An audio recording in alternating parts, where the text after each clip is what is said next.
Despite this never-ending siege of pathetic LeBron jock sniffers populating the embarrassing hordes of mass media networks, constantly assaulting our sensibilities in an unending quest to manufacture some contrived GOAT debate that embarrassingly includes one of the biggest losers in professional basketball history, there was another player whose career coincided with the media-created king. And the vast majority of actual peers that played against Kobe Bryant and LeBron James routinely select Kobe not only above LeBron James, but in many cases above every other player in NBA history besides only Michael Jordan.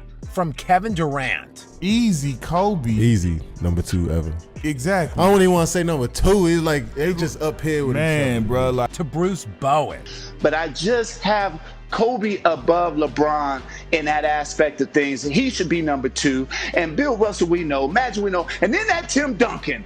This has been a pretty regular occurrence whenever a former player that played during that era goes on record. The most recent to do so was Allen Iverson, who laid out his outlook on the GOAT debate in a recent interview with Rachel Nichols. I say Mike, and I say Kobe. You know what I mean? And then everybody else. And for some reason, anytime a player does this, every revisionist jock sniffer in the mass media loses their damn minds in an attempt to trip over each other and slander Kobe Bryant. The ignorant, hypocritical Stephen A. Smith was recently taking a multitude of shots at Bryant, both on his ESPN television show First Take, as well as his personal YouTube channel. Well, Kobe Bryant is not the second greatest player in NBA history. That's just not true. It's just not. It's just not. Stephen A. Smith seems to be fine, of course, with LeBron James or Kareem Abdul-Jabbar being slated over Kobe Bryant all time. This is despite Kobe having 15 All-NBA selections, which is as many as Kareem and more than any other player in league history beside LeBron's 19. While Bryant was also named All-NBA Defense 12 times, more than any other player in league history besides only Tim Duncan. Kobe's 5 rings, meanwhile, are of course the same as Magic. More than Bird, more than Wilt, more than LeBron, and 1 fewer than Kareem. But Stephen A. feels as if he has to draw a distinction between Kobe's rings and Kareem's. Yes, the crooked fake news media, clearly on the take, just can't avoid bringing up one of the most regurgitated and pathetic narratives in their slew of Kobe slander. The age-old Kobe was carried by Shaq narrative. But we can't ignore the fact that the first 3 came with Shaq in his prime. But in the regular season and playoffs from 1999 through 2004,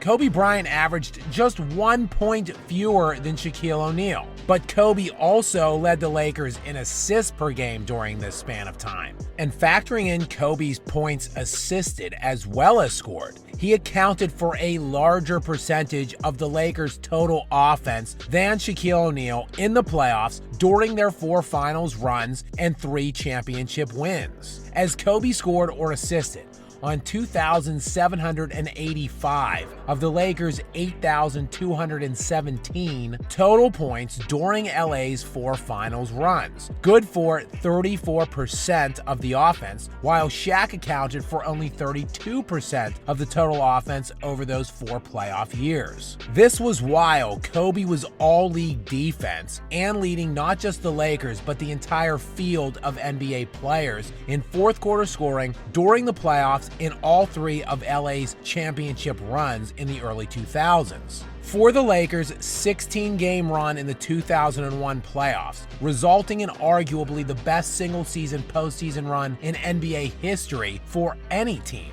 Kobe Bryant averaged 29.5 points per game, 7 rebounds, 6 assists, and 1.5 steals. The 29.4 points per game is more than any of Steph Curry's 4 championship runs, and more than all but one of LeBron's championship seasons. Kobe, by the way, was just 21 years old in this season while being carried by Shaq. But since all the great NBA players that have won a multitude of championships are typically surrounded by other all-time greats, it's fundamentally difficult to gauge an individual player's true value without their elite supporting casts. I mean, Kareem won 5 of his 6 NBA championships with Magic Johnson, a universally accepted top 5 all-time player. And Kareem's one and only other title came alongside Oscar Robertson, another fringe top 10 all-time player who is generally regarded top 13 at worst.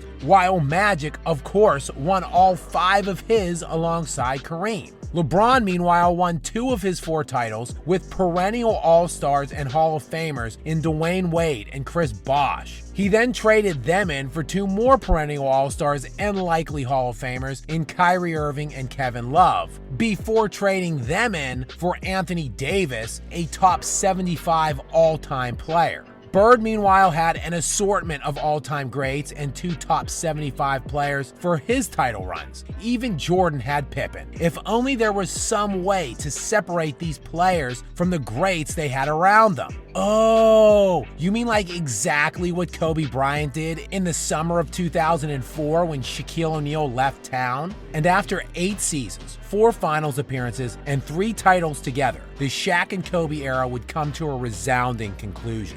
Kobe would ultimately get Pau Gasol, who at the time the Lakers acquired him in his 7th season in the NBA. Gasol had made 1 All-Star team, had 0 All-NBA selections, and won not a single playoff game. Kobe took that team with his one-time All-Star right through the heart of the most stacked conference in NBA history. A conference which included the Steve Nash, Amari Stoudemire, and Sean Marion Suns, along with the dynastic Tim Duncan San Antonio Spurs, boasting a perennial trio of Hall of Famers, along with the perennial 60-win Dirk Nowitzki Mavericks, and a slew of other competitive teams, including the Yao Ming and Tracy McGrady Rockets, the Carmelo Anthony and Allen Iverson Nuggets, as well as the Kevin Durant, Russell Westbrook, and James Harden Thunder. Yeah, Kobe would take his fringe, one-time All-Star, and go to 3 consecutive finals, winning back-to-back titles against the 2 teams that ended MVP LeBron's seasons in consecutive years in both 2009 and 2010.